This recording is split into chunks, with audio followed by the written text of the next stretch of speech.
ಎಲ್ಲ ನಮ್ಮ YouTube video ನೋಡುಗರಿಗೆ ನಮಸ್ಕಾರ. ಇವತ್ತು ನಾವು ಕೇರಳದ ಕೊಲ್ಲಂಗೆ ಲೋಡ್ ತಗೊಂಡ್ ಬಂದಿದ್ದೆವು. ನಮ್ಮ ವಾಹನವನ್ನ ಖಾಲಿ ಮಾಡಿಕೊಂಡು ವಾಪಸ್ ಬೆಂಗಳೂರು ಕಡೆಗೆ ಹೋಗುವಾಗ ಈ ಕಡಲ ದಡದಲ್ಲಿ ಹಾದು ಹೋಗುತ್ತಿರುವಾಗ ಅದೆಷ್ಟು ಆನಂದ, ಆಹಾಹಾಹಾ, ಅದೆಷ್ಟು ಸಂತೋಷವೆಂದರೆ ವರ್ಣಿಸಲಾಗದು. ಕಡಲ ದಡದಲ್ಲಿ ಸಾಲು ಸಾಲಾದ ತೆಂಗಿನ ಮರಗಳು, ನೀರಿನ ಮೇಲೆ ತಂಪಾಗಿ ಸೂಸುವ ಗಾಳಿ, ಇದೆಲ್ಲವನ್ನು ನೋಡುತ್ತಿದ್ದರೆ ಆಹಾ, ಸ್ವಲ್ಪ ದೂರದಲ್ಲಿ ಒಂದು ಚಿಕ್ಕ ದೋಣಿಯಲ್ಲಿ ಪ್ರಯಾಣಿಸುತ್ತಿದ್ದಾರೆ ಜನರು. ಆ ಜನರು ಅದೆಷ್ಟು ಸಂತೋಷವಾಗ್ತಿರಬಹುದಲ್ಲ. ಮನುಷ್ಯರಾದ ನಮಗೆ ಪ್ರಕೃತಿಯ ವೈಭವವನ್ನು ನೋಡುತ್ತಿದ್ದರೆ ಮೈ ಮರೆಯುವಂತಾಗುತ್ತದೆ. ಆಕಾಶ, ನೀರು, ಭೂಮಿ, ಗಾಳಿ, ಆಹಾ, ಏನು ಅಂದ, ಏನು ಇದೆಲ್ಲ ನೋಡ್ಕೊಂಡು ಸ್ವಲ್ಪ ಮುಂದೆ ಬಂದೆ. ಒಂದು ಹೋಟೆಲ್ ಕಾಣಿಸ್ತೋ. ಎಲ್ಲಿ ಹೋಟೆಲ್ ಕಾಣಿಸ್ತದ ಅಲ್ಲಿ ಊಟ ಮಾಡಿಬಿಡ್ಬೇಕು, ಹೊಟ್ಟೆ ಹಸಿತಾ ಇತ್ತು. ಅದಕ್ಕೆ ಊಟ ಮಾಡೋಣ ಅಂತ ಬಂದೆ. ಹೋಟೆಲ್ ಒಳಗಡೆ ಬರ್ತಿದ್ದಂಗೆ ಊಟ ಇಲ್ಲ, ಗಂಜಿ ಐತೆ ನೋಡಪ್ಪ ಅಂತ ಹೇಳಿದ್ರು. ಗಂಜಿನ ಹಾಗಾದ್ರೆ ಕೊಡಿ ಅಂತ ಹೇಳಿದೆ. ಈ ಮಧ್ಯಾಹ್ನದ ಬಿಸಿಲಲ್ಲಿ ಊಟ ಮಾಡಿ ಆಯಾಸ ಪಡೋದಕ್ಕಿಂತ ಗಂಜಿ ಕುಡಿದು ತಣ್ಣಗಾಗಿಸೋಣ ಹೊಟ್ಟೆ ಅಂತ ಹೇಳಿ ಗಂಜಿನೇ ತಗೊಂಡೆ. ಗಂಜಿ ಜೊತೆಗೆ ಅಲಸಂದೆ ಕಾಳು ಪಲ್ಯ, ಕೊಬ್ಬರಿ ಚಟ್ನಿ, ಉಪ್ಪಿನಕಾಯಿ ಕೊಟ್ಟಿದ್ರು. ನೋಡ್ತಿದ್ರಿ, ಆಹಾ, ಚೆನ್ನಾಗಿತ್ತು. ಗಂಜಿ, ಅಲಸಂದೆ ಕಾಳು ಪಲ್ಯ, ಉಪ್ಪಿನಕಾಯಿ, ಚಟ್ನಿ ಇದೆಲ್ಲ ಕೊಟ್ಟಿದಾರಲ್ಲ, ಎಲ್ಲಾನು ಒಂದೇ ಡಬರಿಗೆ ಹಾಕಿ ತಿನ್ನೋದಾ ಇಲ್ಲ ಸಪ್ರೇಟ್ ತಿನ್ನೋದಾ ಅಂತ ಯೋಚನೆ ಮಾಡ್ತಾ ಇದ್ದೆ. ಏನು ಎಲ್ಲ ಮಿಕ್ಸ್ ಮಾಡಿ ತಿಂದ್ರು ಹೊಟ್ಟೆಗೆ ಹೋಗ್ತದೆ, ಸಪ್ರೇಟ್ ಆಗಿ ತಿಂದ್ರು ಹೊಟ್ಟೆಗೆ ಹೋಗ್ತದೆ, ಕಲ್ಸ್ಕೊಂಬಿಡೋಣ ಎಲ್ಲ ಅನ್ಕೊಂಡಿದ್ದೆ. ಅಷ್ಟರಲ್ಲಿ ನನ್ನ ಪಕ್ಕದಲ್ಲಿ ಒಬ್ರು ಯಜಮಾನ್ರು ಬಂದ್ರು. ಅವ್ರು ಹೆಂಗ್ ತಿಂತಾರಲ್ಲ ನಾನು ಹಂಗೆ ತಿಂದ್ರೆ ಆಯ್ತು ಅಂತ ಅವ್ರನ್ನ ನೋಡ್ಕೊಂಡು ಕೂತ್ಕೊಂಡೆ.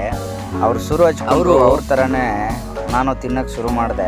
ಎಲ್ಲ ಮಿಕ್ಸ್ ಮಾಡಿ ತಿಂದ್ರು ಹೊಟ್ಟೆಗೆ ಹೋಗ್ತದೆ, ಹೆಂಗ್ ತಿಂದ್ರು ಹೊಟ್ಟೆಗೆ ಹೋಗ್ತದಲ್ಲ, ಯಾಕೆ ಚಿಂತೆ ಮಾಡ್ಬೇಕು. ಆದ್ರೂ ಅವ್ರ ತರ ತಿನ್ನಕ್ ಶುರು ಹಚ್ಕೊಂಡೆ. ಒಳ್ಳೆ ರುಚಿಯಾಗಿತ್ತು. ಗಂಜಿ ಕುಡಿಯೋ ವಿಧಾನ ಗೊತ್ತಿಲ್ಲದೆ ಅಂಗಡಿಯವರಿಗೆ ಹೋಗಿ, ಏನ್ರಿ ಇದು ರುಚಿನೇ ಇಲ್ಲ ಅಂತ ಅಂದಿದ್ರೆ, ಒಂದಿಷ್ಟು ಉಪ್ಪು ತಿಂದು ಉಳ್ಳಾಡ್ಬಿಡಪ್ಪ, ಹೊಟ್ಟೆ ಒಳಗಡೆ ಎಲ್ಲ ರುಚಿ ಆಗತ್ತೆ ಅಂತ ಹೇಳ್ಬಿಡ್ತಿದ್ರು. ಊಟ ಮಾಡೋ ವಿಧಾನ ಗೊತ್ತಿಲ್ಲದೆ ಊಟಕ್ಕೆ ಹೋದ್ರೆ ಹಿಂಗೆ ಆಗೋದು ಅಂತ ಅನಿಸ್ತದೆ. ಹಾಗೆ ಸ್ವಲ್ಪ ಮುಂದಕ್ಕೆ ಬಂದವು. ಇದ್ದಕ್ಕಿದ್ದಂಗೆ ತಮಿಳ್ನಾಡು ಧರ್ಮಪುರ ಟೋಲ್ ಹತ್ರ ನಮ್ಮ ಗಾಡಿ ಎಲ್ಲ ಲೈಟು ಶುರು ಆದವು. ಗಾಡಿ ಇದ್ದಕ್ಕಿದ್ದಂಗೆ ಆಫ್ ಆಗೋಯ್ತು.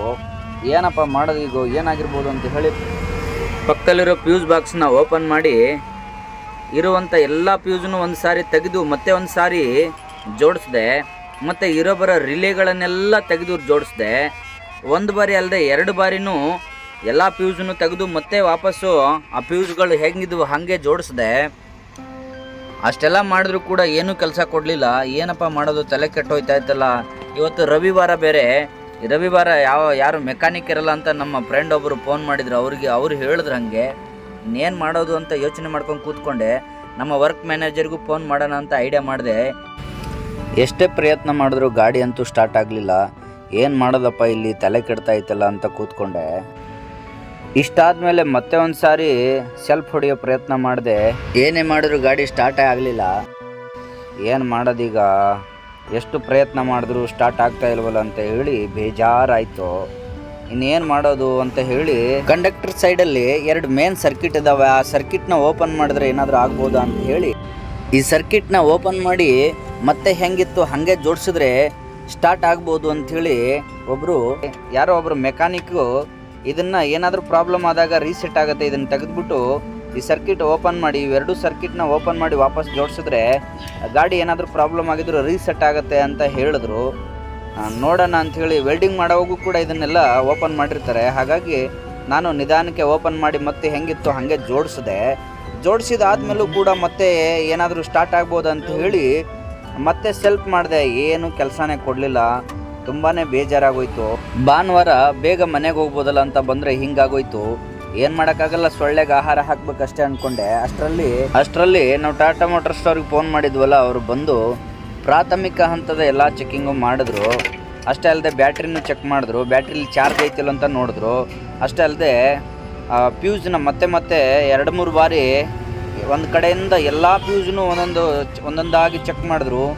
ಎಲ್ಲ ವೈರ್ನೂ ಚೆಕ್ ಮಾಡಿದ್ರು. ಮುಂದೆ ಎಲ್ಲ ಕರೆಕ್ಟಾಗೈತೆ ಅಂದರು.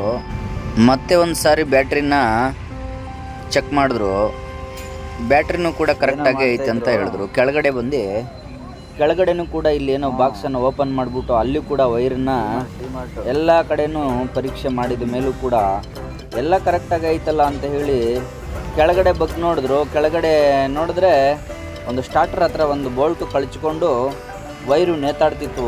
ಅದೇ ವೈರಿಗೆ ಒಂದು ಹೊಸ ಬೋಲ್ಟ್ ಹಾಕಿದ್ರು. ಆ ಬೋಲ್ಟ್ ಹಾಕಿ ಟೈಟ್ ಮಾಡಿದಾಗ ಗಾಡಿ ಸ್ಟಾರ್ಟ್ ಆಯಿತು. ಆವಾಗ ದೇವ್ರೇ ಹೆಂಗ ಮನೆಗೆ ಹೋಗ್ಬೋದಲ್ಲಪ್ಪ ಅಂತ ಖುಷಿ ಆಯಿತು. ಮೆಕ್ಯಾನಿಕ್ ಅನ್ನ ಮಾತ್ರ ಭಾಳ ಬೇಜಾರಲ್ಲಿದ್ದ. ಯಾಕಂದರೆ ನಾನು ಭಾಳ ಫೋನ್ ಮಾಡಿ ಟಾರ್ಚರ್ ಮಾಡಿದ್ದೆ. ಹಾಗಾಗಿ ನಮಗೂ ಭಾನುವಾರ ಇರಲ್ವಾ ಅನ್ನುವಂಥ ಒಂದು ಬೇಜಾರಲ್ಲಿದ್ದರು. ಆದರೂ ನಮಸ್ಕಾರ ಅಜ್ಜಿ, ಒಂದು ಒಳ್ಳೆಯ ಸಹಾಯ ಮಾಡಿದಿರ. ತುಂಬ ಹೃದಯದ ಧನ್ಯವಾದಗಳು.